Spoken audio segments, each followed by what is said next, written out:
আজকে সকালে একটু আলসেমি করে বেশি টাইম ঘুমিয়ে নিয়েছিলাম।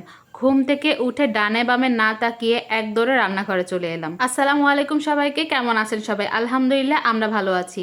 নতুন আরেকটি ভিডিও নিয়ে চলে এলাম, আর আজকের ভিডিওটাও কিন্তু রান্নাবান্না থেকেই শুরু করলাম। গতকাল রাতে আমার একটুও ঘুম হয়নি, তো সকালে ঘুম থেকে উঠতে অনেকটাই কষ্ট হচ্ছিল।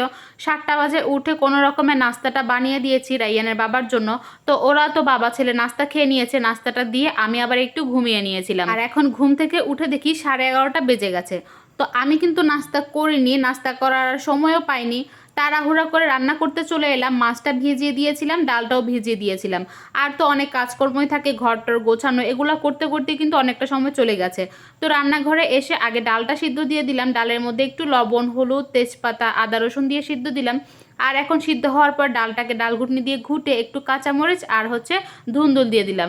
ফ্রিজে দেখলাম একটা ধুন্দুলি আছে, তো ওইটা দিয়ে আমি ডাল রান্না করে নিব।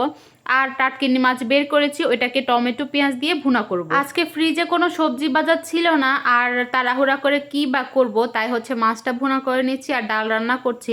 তো ডালটা রান্না করলে দেখা যাবে ছেলে তো মাছ খাবে না, ওর জন্য আর কিছু করতে হবে না, ওকে ডাল দিয়ে ভাত খাওয়ানো যাবে। একটু আরামের জন্য একটু বেশি টাইম ঘুমাতে গিয়েছিলাম, আর এখন ঘুমিয়ে আমার অবস্থা 12টা বেজে যাচ্ছে। একে তো পেটের মধ্যে ক্ষুধা, তার মধ্যে তাড়াহুড়া শুরু হয়ে গেছে কখন আমি রান্নাটা শেষ করব। মাছ ভুনার জন্য তো আমি মশলাটা কষিয়ে রেখেছি, এখন ডালটাকে বাগার দিয়ে নিচ্ছি। আমি শুধু পেঁয়াজ দিয়ে বাগার দিচ্ছি, যেহেতু আদা রসুন দিয়েছি তাই আর রসুন দিলাম না। তো বাগারটা দিয়ে একটু ভাজা জিরার গুঁড়া দিয়ে দিচ্ছি। ধুন্দুল দিয়ে ডালটা রান্না করলে কিন্তু আমি একটু ভাজা জিরার গুঁড়া দেই, তাহলে কিন্তু খেতে ভালো লাগে। তো এখানে মাছের মশলাটা কষিয়ে একটু ফ্রোজেন টমেটো আর কাঁচামরিচ দিয়ে দিলাম। এটাকে ভালো করে কষিয়ে তারপর আমি মাছটাও দিয়ে দিয়েছি। মাছ দিয়ে একটু ঝোলের পানিও দিয়ে দিলাম। ঝোলটা যখন ফুটে উঠবে তখনই আমি মাছটাকে নামিয়ে নেব। মাছের তরকারিতেও তো ঝোল দিয়ে দিলাম। আর আমি ইনফ্রারেড চুলায় ভাতটা বসিয়ে দিয়েছিলাম, কিন্তু ভাতের চুলাটা জ্বালাতেই আমি ভুলে গিয়েছিলাম।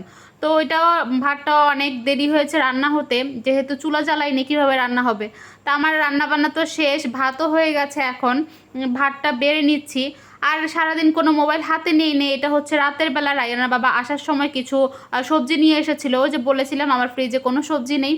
তো এখানে এনেছে বেগুন, তারপর লেবু, আর আবার কিন্তু পাট শাক এনেছে। এটা নাকি মিষ্টি আর তিতা মিক্স করা শাক।